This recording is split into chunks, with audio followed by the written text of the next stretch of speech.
Every week, we'll be bringing you the most intriguing stories from across the country. True stories in which ordinary people have been swept up in the most extraordinary and mysterious circumstances. Someone watching tonight may have that one clue, that one vital piece of information that could help. This season, we're introducing a new toll-free 800 telephone number. Operators are standing by, so join me. You may be able to help solve the mystery.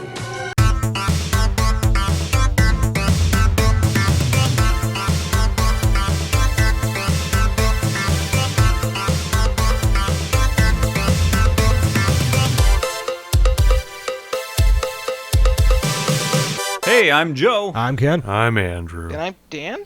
Andrew, why are you so sad? I'm sad because nostalgia.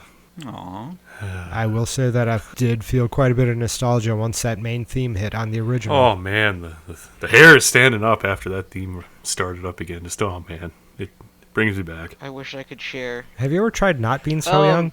I'm really not that young. I've never enjoyed the series. That's fair. I was driving around yesterday and I started hearing the theme song in my head. It was weird. I thought it was coming from my radio, but no. You were humming it, like coming from your head? No. It was very faint and my radio was turned way down. And for some And then you looked in your reason, rear view and you saw the silhouette of Robert Stack in your backseat. saying, yes, maybe you can prevent forest fires. No, I don't. I can't remember his little. Maybe someone out there has the key. Maybe it's you. That kind of thing. Anyway. If you didn't know, we are the Rewinders podcast. We rewind and reboot movies, and in this case, TV shows to see if they hold up. And today, we are doing our damnedest to solve Unsolved Mysteries. Ooh. Well, then, it would just cease to be if we solved it. Which they did a okay job of in the original series. Yeah, definitely. Yeah. Kinda. I'll save my I'll save my comparisons until a little bit later here, but yeah, that sums it up. Okay. I hope you're not expecting them to have solved the new ones yet. The very first thing Nicole says to me after we finish the first episode is, I'm sad that they didn't have the update. And I'm like, it's brand new! It just aired! Do you expect them to have an update on the case already? Well, I think in the original series, sometimes from when they took it on, produced it, and then put it on the air, something new happened. So they would have a tag update saying, at this point in time... Yeah. She's another year older and didn't find her sister. It's like, okay. Or thanks to syndication, by the 15th time they replay the episode, they have an update that it's been solved. I don't know. I feel like for me, that's like the biggest thing from the original series is it felt like a phenomenon. It felt like something that a lot of people watched, a lot of people were really into, and it actually did its purpose and solved mysteries and crimes. I do put this show in the same bounds. There's a bunch of shows just like this that were like the same idea, like Rescue 911 and America's Most Wanted. And I'm sure there were other ones I can't think of off the top of my head. I should have written them down when I was trying to think of them earlier this week. I think that's it. I can't think of any other ones. It was the popular style TV show for its time. Yeah, and I really agree with specifically like America's Most Wanted. I feel like it definitely fits into that niche where everybody's watching it. Oh my God, do I have some sort of clue I can call in with? Holy crap! I just helped solve a case, and it actually worked. A lot of cases got some tips and leads and sometimes resolutions thanks to these programs. I think John Walsh was the definition of a sore winner. As he would insist on being there for the arrest and then just rub it in their faces like, oh, you thought you were going to get away with this, didn't you? Ha, look at this. I'm such a big guy here. And he's like jumping around like, just let the police do their goddamn jobs, guy. At least Robert Stack just kept to himself in front of graveyards and courthouses at night. Always standing in some dry ice in a trench coat. Ah, yes. No better way to do fog. It was about the time that John Walsh showed up at the arrests that made me stop watching this style TV show. Oh yeah, I could totally see that. It's kind of like the same style as How to Catch a Predator. Like, gotta be there so I can walk in and deliver the news that you're under arrest. Haha, you sick fuck. Like, Exactly.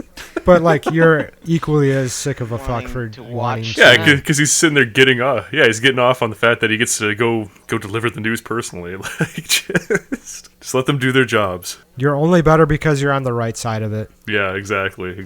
Didn't South Park do a thing on that? How to catch a predator catching a predator? I've never I heard of could have this. sworn there was a kind of South want to Park watch that. episode with something to that end. I sincerely hope so. Probably. For me, growing up around Unsolved Mysteries, I know that the crime aspect of it meant nothing to me. As a kid, it wasn't interesting. I didn't care. Somehow, they didn't hook me into that aspect of the show. What I did get hooked into was the paranormal episodes. Yes. That was something I was gonna say, is that the episodes I watched, the Magic the Gathering cult episode and the Tall Man episode. I'm glad that I didn't watch any of the, like, this person disappeared in the woods episodes, because man, it was a stretch to get me to focus and watch a whole episode.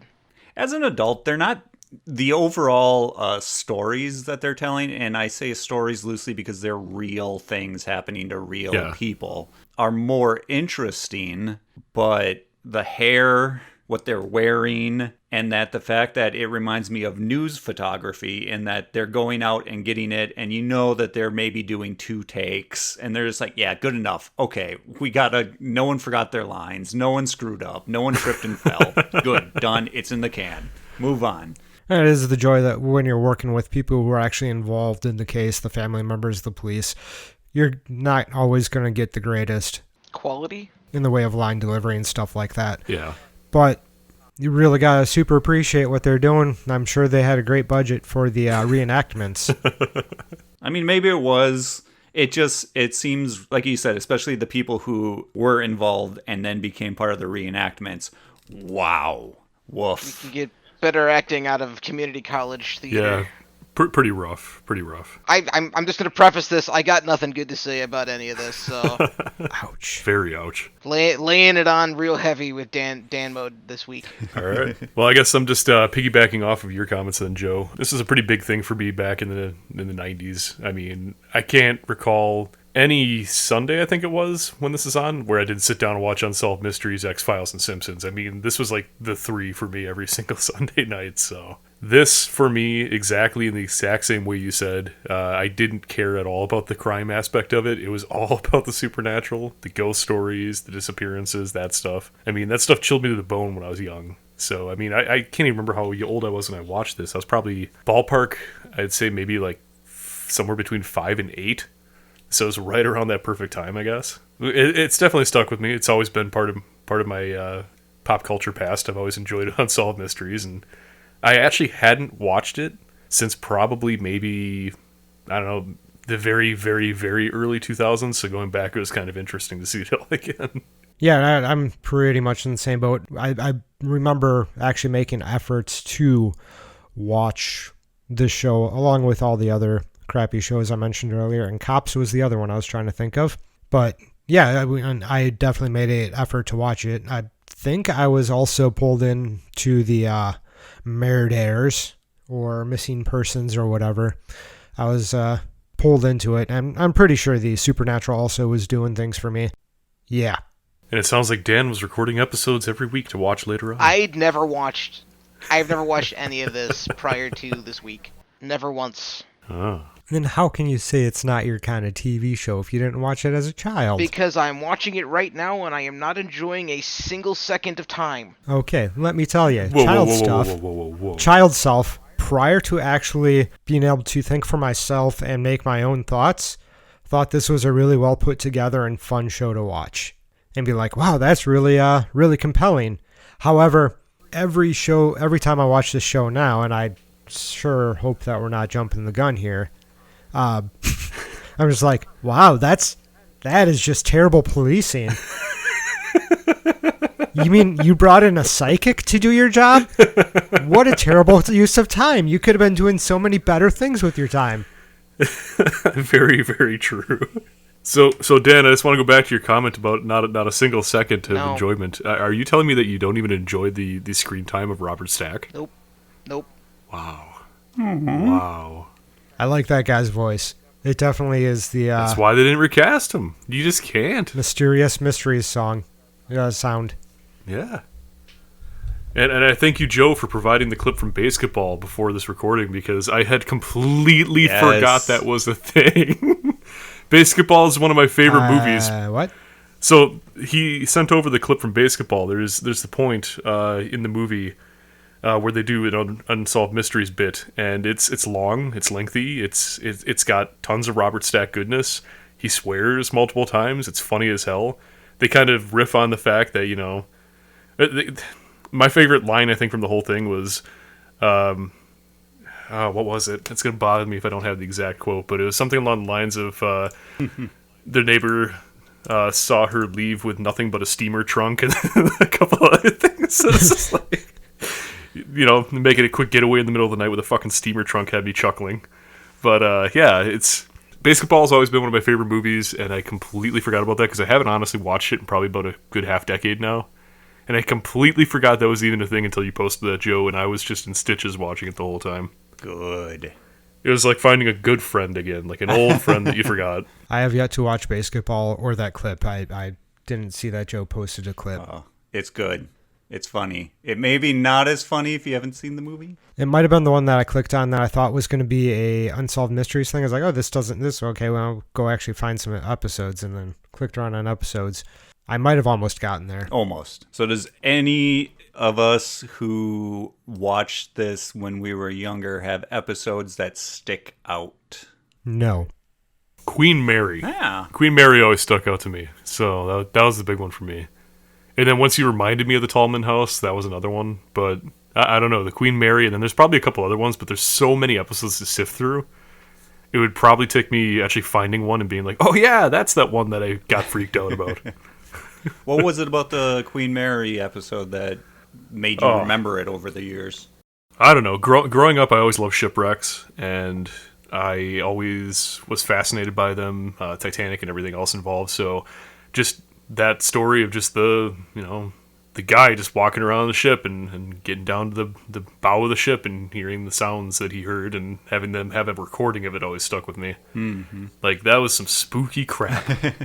But I don't know. I've always loved the paranormal, and that episode specifically was kind of like one of the first introductions to it to me. Sure. It's just kind of like, what? This guy heard that on a ship? It's spooky. And it just kind of stuck with me for all these years. It kind of kicked things off.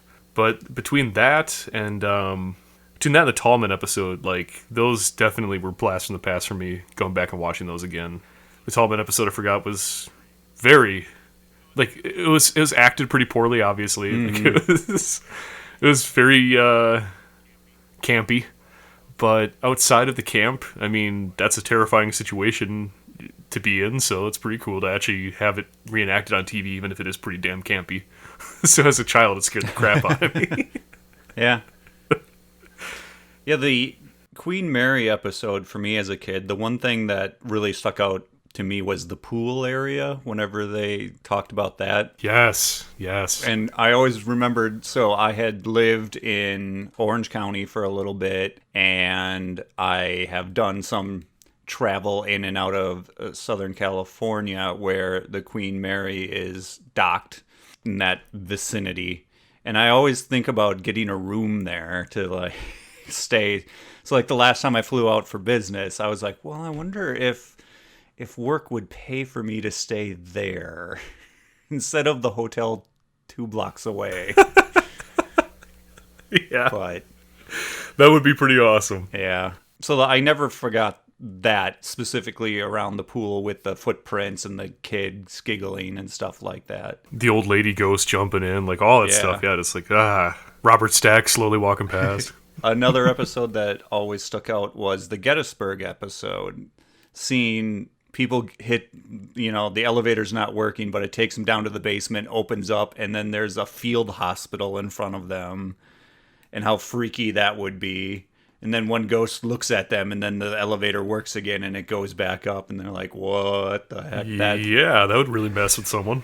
Or bumping into random people out in the forest who you think are reenactors out, doing their thing that weekend, and nope, they're ghosts. And here's some bullets from back when the Civil War is happening. So that was really stuck out to me, because then I was like, oh, I want to go to Gettysburg and see some ghosts, which obviously if we would go to Gettysburg, the chances of seeing a ghost are next to nothing.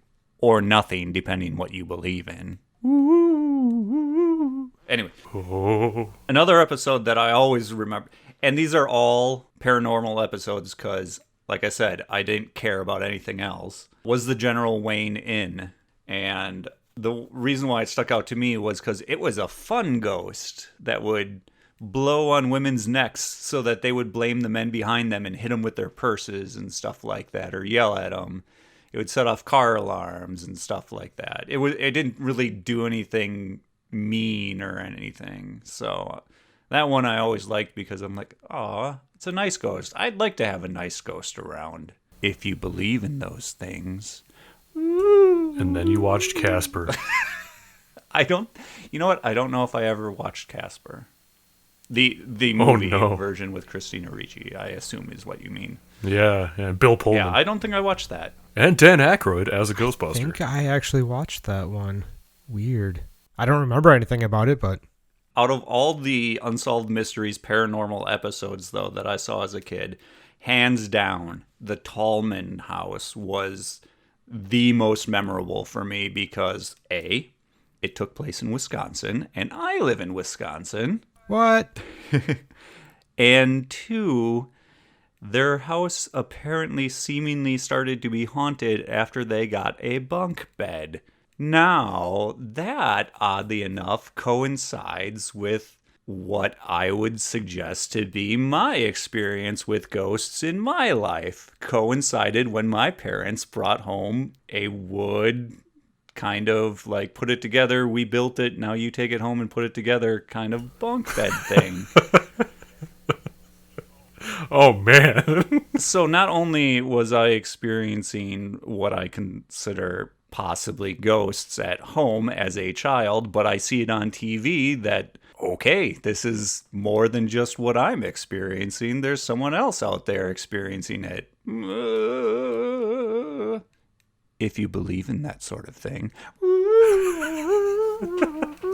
Wow, so that episode really struck home for you. That's great. It was almost kind of like mirroring back at me what I was experiencing in my own home as a child. We didn't have flames in the garage, though.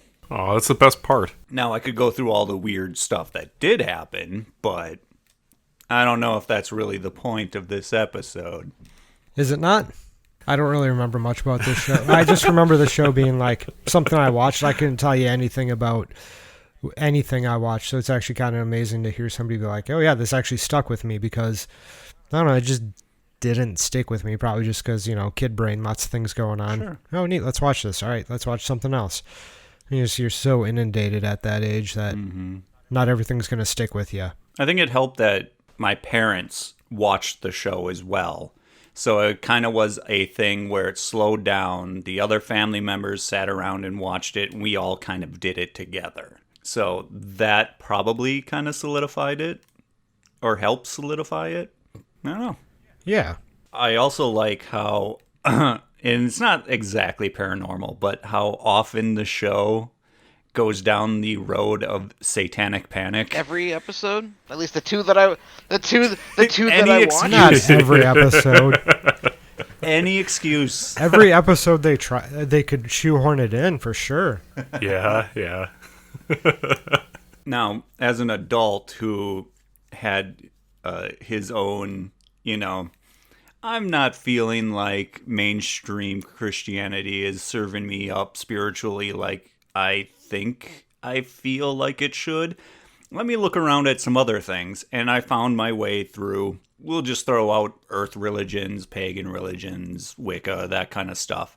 So then later in life, I can look back on shows like this and to see the things that they're presenting and me just roll my eyes and laugh because some of these occasions, these people are just obviously practicing some sort of earth religion in their spare time. And it's not evil whatsoever. But I don't know, the 80s was all chomping at the bit to blame Satan for everything. Yep. Everything different is evil. Especially that Magic the Gathering. It's an easy target. Yeah. Oh, that fantasy role-playing game. That Dungeons and Dragons. Where all you need is a little bit of imagination. I know, right? It's such a terrible game.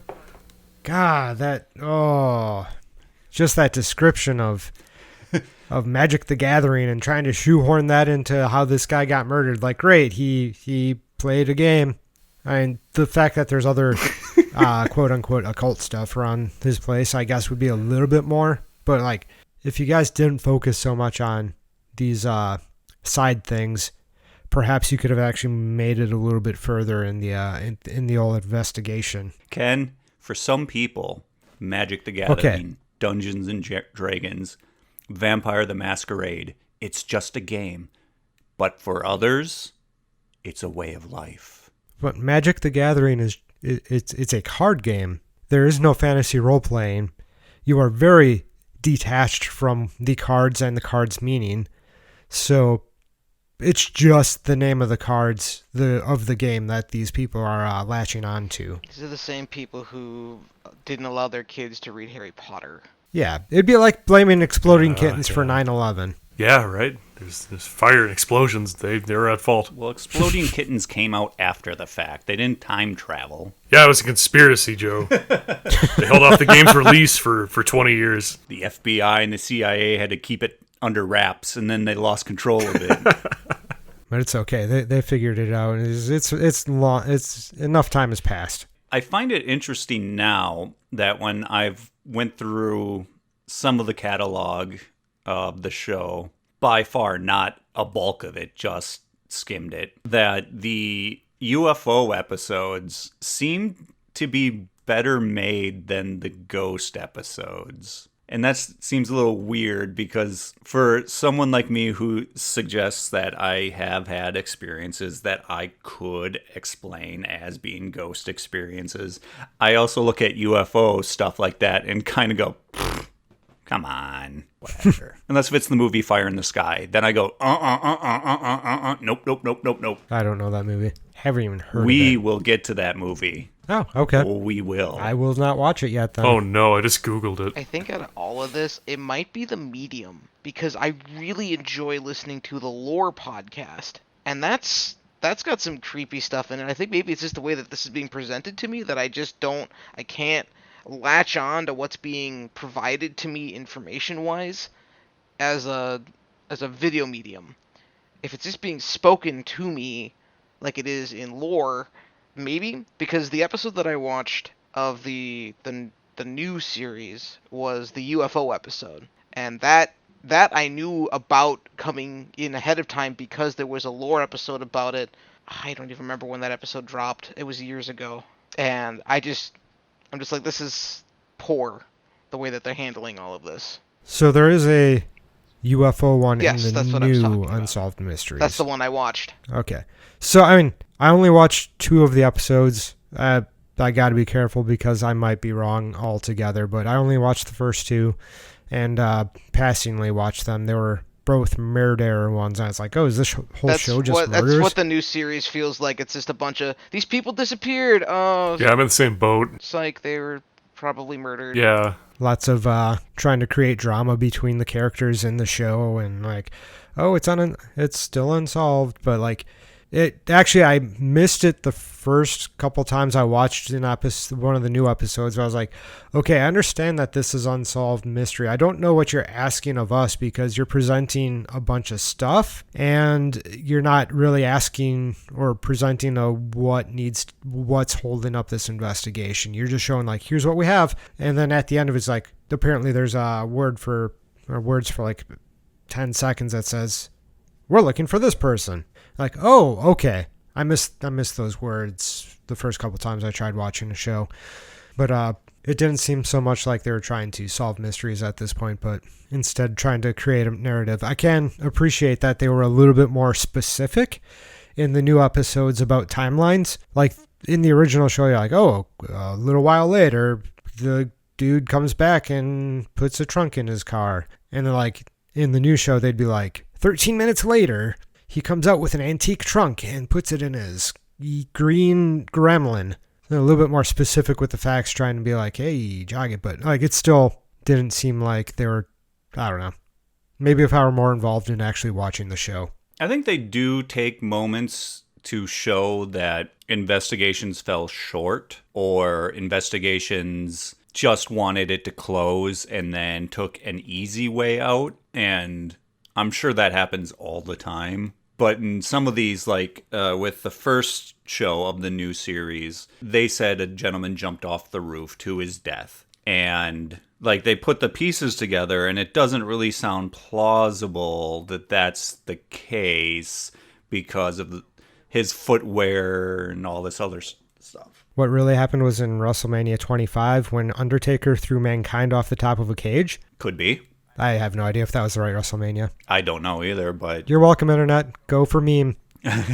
But if we look at what the new series is compared to any of the prior seasons of Unsolved Mysteries, I think what everyone said so far is absolutely correct. It's more like a murder, real-life documentary. That's it. Except for, in this case, there may be not a solid end or an acceptable end for people. And it's not really, like you said, it's not asking for people to help find these people who got away with this crime. Yes, exactly. Except for the French episode, which the guy is out there somewhere. I got like halfway through that one. I didn't finish it. Was that episode completely in French? Yes. I woke up in the middle of the night and it was playing. I was like, why are they talking? That's cool. Maybe I'll come back and watch this when I'm more awake. Because I like the way the French language sounds, but it might also be very difficult to watch an entire episode that's in French. If we're talking about watching series right. on Netflix in different languages, watching Dark in German is necessary. Just because the English dub of that cuts out all the background noise, and it sounds really stupid. But if you haven't watched Dark, watch Dark. Good to know. Dan's got priorities here to push. Not Unsolved Mysteries. Stay away from Unsolved Mysteries. Unless you're into that kind of shit, then more power to you. You know, there are a lot of people who are in this kind of shit. More power to them. You and I are in the same boat. Not necessarily my cup of tea. But we're not to that part yet. I don't know. We kind of just rolled. We're kind of just rolling with it at this point. Yeah, we have a very loose system this week for this. We kind of jumbled together what we didn't like about Classic together with what we liked about it, and that's okay because it rolled really well. So, and we're putting what we don't like together with what we do like on the new reboot. We've hit on all the points that I really wanted to talk about. It felt like the older series had more of a supernatural feel to every episode, almost every episode. And they'd make it that way. Yeah. And Yeah. the newer series seems just more like a murder investigation and you're the third party viewer. Yeah, it really does just feel like every other Netflix documentary out there in terms of just murder mystery shows. It's just, like Joe said, I mean, it stuck out to me instantly that I'd been watching the same episode for as long as I did, and it hadn't changed over to anything new, and I kind of got a little sad. I was like, oh, so going forward, the new series is going to have one episode devoted to each individual mystery, which it doesn't break it up, it doesn't make it fresh and interesting, I guess it gives the amount of time necessary for each thing to be fully talked about, but at the same point, that's what I liked about the original show, because it was kind of like mixing the best parts of X-Files every episode. It was like getting to watch half of it be about the overarching alien conspiracy storyline mixed with the Monster of the Week episode. You had that freshness for every episode, versus this one where it's just, like you guys all said, it was just murder mystery after murder mystery after murder mystery. This guy died in a weird way. This girl died in a weird way. It's like, okay, cool. I get it, but it's not really Unsolved Mysteries that I remember, because now it's just kind of turned into just weird occurrences of the show. And without it actually feeling like it involves the viewer, without it actually feeling like it's a thing where you can actually like call in and give tips and things like that. I mean, they do put that little tiny tag at the end, but still, it just doesn't feel like you're actually part of something, like everybody watching TV and that one person in the room knows something nobody else does.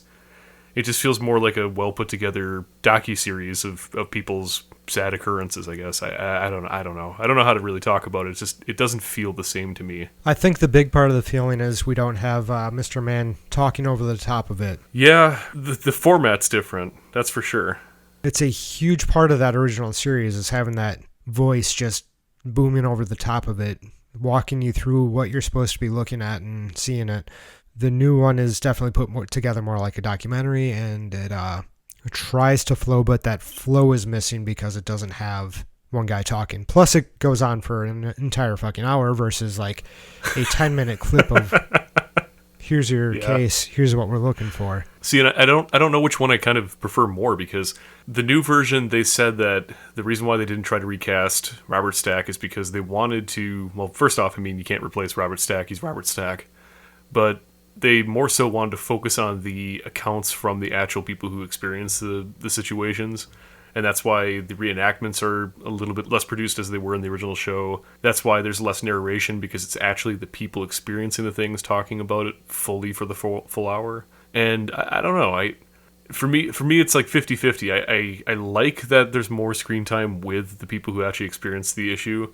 Yeah, I really miss the reenactments, though. And then I also miss the almost like third-party take on it, where basically you're being explained what happened and explaining the facts of what happened based off of the case that they worked on from a third party versus having anybody involved. Kind of, I don't know. It's one of those things where it's like I felt like I trusted Robert Stack more because it felt like the police were telling me what they had already done before the investigation versus having the person who experienced the thing just spinning the tale themselves. So I don't know. The format's very, very, very different for me, and I can't really say I'm on board with it yet. But again, I'm only two and a half episodes in, so that might change. Part of spinning a yarn is having the people put in their own 2 cents of what they want you to believe happened. Yep. But there's also, it's good to have the neutral line of here are the facts, here's what we see. Exactly, and that's what I'm getting at. Like, the original series had Robert Stack as an impartial investigator, basically telling you what they know. And yes, they did have the quotes and they did have the interviews with the people who experienced it, and then also some people on the outside. But now the new series, it feels like more of a modern Netflix sensationalism piece where it's just, we're only talking to this person because the story's more interesting from their point of view. Yeah. Yeah. So I don't know. I'm not happy with the new show, but I find it interesting enough to watch, I guess. They stitch together these occurrences in a way that keeps you watching. I can say that. Yeah, absolutely. Like, I was interested. I wanted to know, why was there a hole in the roof? Why did the guy fall through the hole in the roof? But I don't know. In later episodes, there's a gentleman who is an accused person that's giving his side of everything, too. And he was never charged, I think, formally with anything. But you see, like, 2 sides of this guy that get shown to you at different times. And it's really interesting because they show him at first and you easily understand what he's saying, what he's feeling in that moment.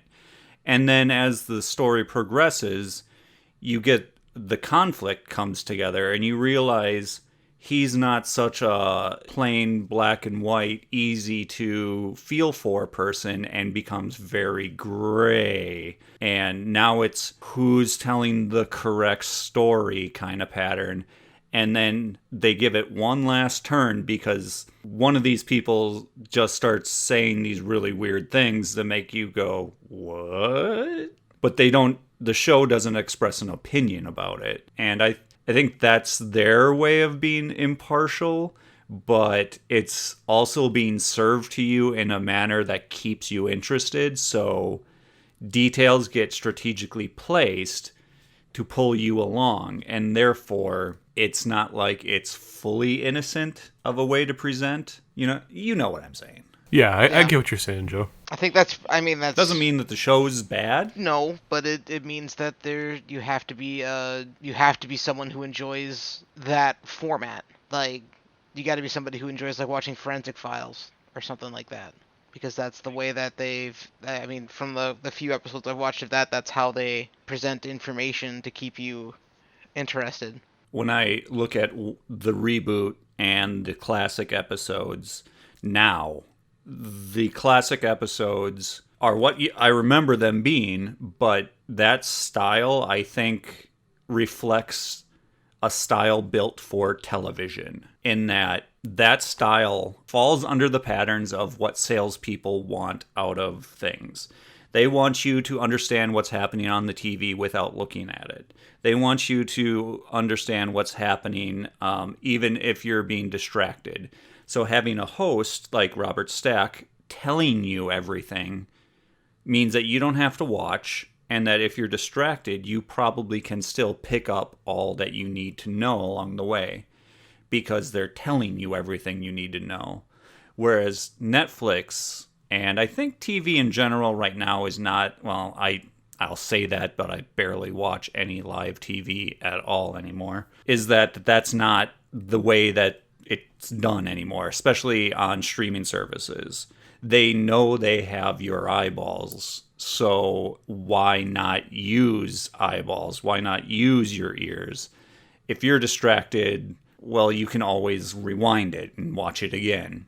So you don't have to feed it to people with spoonfuls and being like, this is this, that is this. When these two met, they did this. And I think it's nice in some ways that they don't feel like they need to spoon feed me all the time. But come on, it's Robert Stack. I'll sit there and let him give me the airplane full of unsolved mysteries. Be like, open up, Joe. And I'll go, ah. And yeah, if I'm going to go back and watch any of them, it'll probably be the classics, just because I do like having that voice and the free and intro music and all that fun stuff. And it's easier for me to jump in and jump out of it because they are shorter stories and a little bit easier to digest, even though every time I watch one of them, I'm like, God, you guys. Like, so the last one I watched, there's a guy who they found in his house, apparently suicided. They found him on the couch, gun on his belly, bullet in his head, bullet hole in the wall behind his head. And they're like, oh, well, the angle of the bullet and blah, blah, blah. He would have to be like sitting way up here. And it was like, maybe actually, now that I'm thinking about it, is actually well played out by the police, because they're doing the bullet angles in that one, which is actually like, hey, cool, we're actually having science forensic science in it at least. They're like, hey, if he shot himself in the head, he'd have to be leaning way ahead, way back here, way up forward, and like halfway off the couch in order to shoot himself this way, and then the bullet going into the wall coming out of this angle. They're like, but then in the whatever, I guess I misunderstood where they had gotten the science from. I thought they did some way crazy math. I was trying to figure that out instead of actually watching the show. Anyways, they just like, oh, bullet in the wall, put the gun on the guy's lap. You're like, oh, it looks like they could have probably just never mind. That was a bad example. That was that was all my fault. There was one yesterday that I watched, but I can't for the life of me think of what that one was. That I was like, there was the bringing the psychic in to try to figure out what happened to the killing. Like, hey, we bring her to the site and she told us everything we want to know. She's like, yeah, well, she's also, taking Gasta, and you're in the middle of a field and there's a disturbance right there. So, hey, look, this is where your disturbance is. Yeah. But it makes for good TV, I suppose. Anyway, I'd much rather watch short stories like that versus the long ones that I actually have to invest time in. The more time into it, the more I will actually have to care about the characters. And so far, I haven't had a single character that I actually give a flying fruit about. A fruit ninja, if you will. I missed that game. Played it so much. So, does classic Unsolved Mysteries hold up in today's Oh my world? God, is it campy? Are you telling me campy This is things are true. not celebrated today? People don't like campy stuff today? No, I just there's a certain level of quality in television that I expect nowadays, and oh man, is it rough. I mean, yeah, the videography is definitely grainy from what we get these days. The acting's a bit off, but that's already been discussed. Yeah, it can be considered a difficult watch if you're not used to watching this kind of stuff, especially if it's, I mean, back then they were trying to make it look more like it was I feel like it was almost like trying to push it, hey, this is real. This is as real as it gets. It's not scripted or anything type things. And trying to make it look purposely rough almost. And then also you don't have to worry about like the blood splatter on your TV show is much too violent. You can't have this on network TV. And this was like a network TV show. So they had to kind of camp it down in order to be able to make it so kids could watch it. Well, it was on Lifetime for 2 years. And Spike for 2 years. Lifetime. About death. Ran on NBC from 87 to 97. It was on CBS from 97 to 99. Lifetime in 2001 to 2002, and Spike from 2008. Yeah, and once you hit those end seasons, I actually didn't watch any of the end seasons. I watched seasons 6 and 7 episodes in there. Once you reach the end seasons, we've got this format that we've got to stick to. There's no breathing time like there was for the Netflix series, so they really, I imagine they felt like they couldn't mess with the format, otherwise they'd lose the faithful fans. But speaking of, Andrew, did you have the child watch any classics? Because it's right about the right age, Negative. If I am imagining right, and that would be the ultimate, does it hold up? I would agree, but no.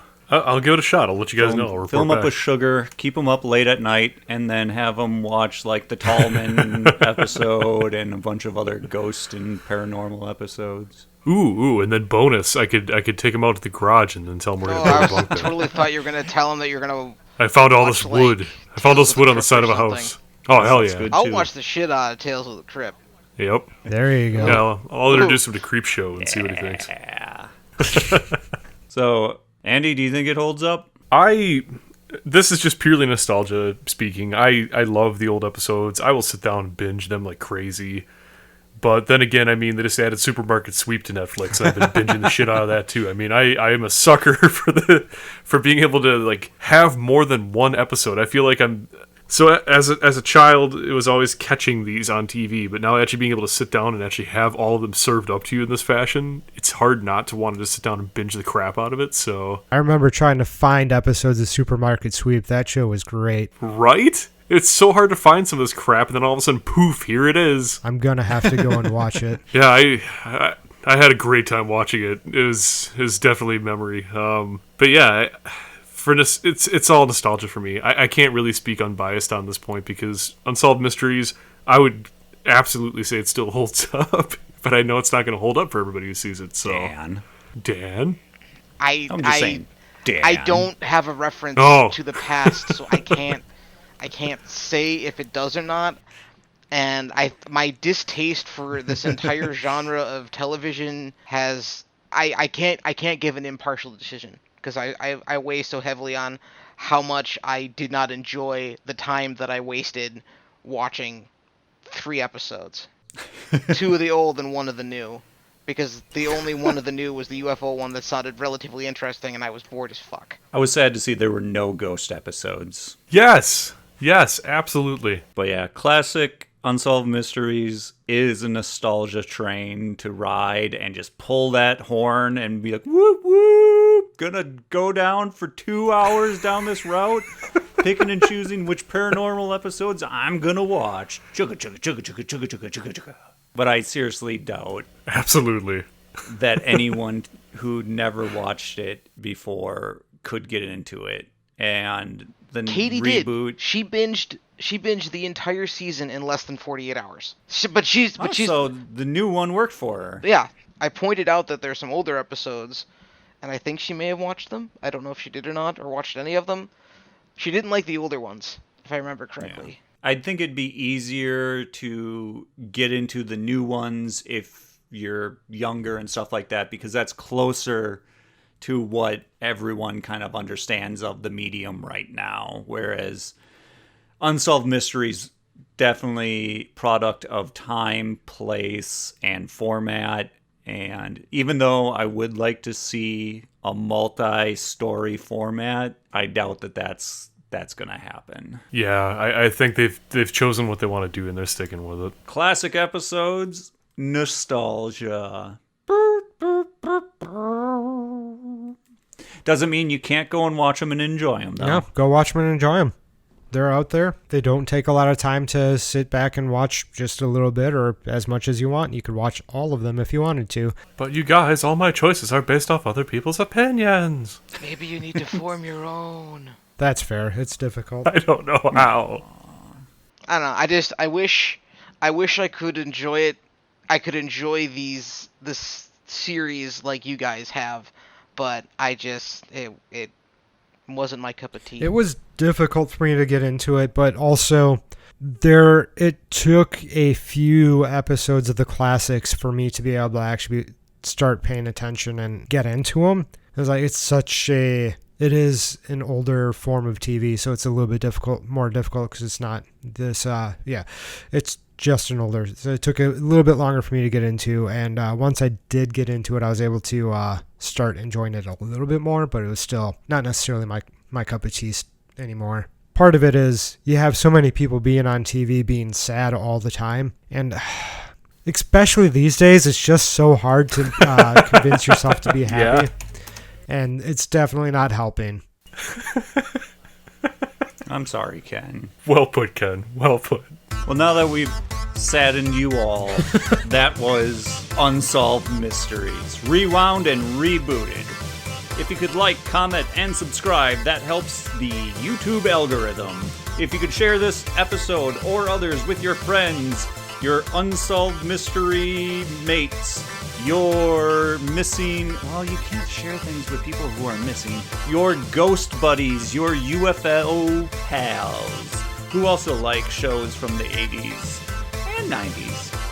It could help us greatly. So please do that. And if you have a favorite episode of Unsolved Mysteries, you can send it to us at our email, therewinderspodcast@gmail.com. Or you can post it on our Facebook, The Rewinders Podcast, on Facebook.com. Did we get on Podbean yet? I know you were talking about it. Well then, no, I have not. You could also try leaving a comment. I'm dragging my feet because you guys said you don't pay, and no one's gotten me money yet. Give me my money, man. Give me your Cash App tag, and I'll send you money. Are we doing this in the middle of the outro? Sure. Okay. We might be. Yeah. Yep, apparently. we're getting people excited. You can find us somewhere else. I'm excited for our next episode. You found us here. Now find us elsewhere. Yes. Just kidding. Go somewhere else. We'll make it easy on you. Was it Ken? Did you say you were excited? I was excited. I'm excited for next week. Dan? Dan said he's excited for not next week, but in 2 weeks when we return and reboot and rewind the next Indiana Jones. Quit teasing them. Indiana Jones and the Temple of Doom. Yeah, pull it together, Joe. I was gonna say someone else's name, and I'm like, that's not the name. That's a different name. What am I doing? Were you trying for the Matthew McConaughey version of Indiana Jones? So come back in 2 weeks when we rewind and reboot again. For every mystery, there is someone, somewhere, who knows the truth. Perhaps that someone is watching. Perhaps it's you.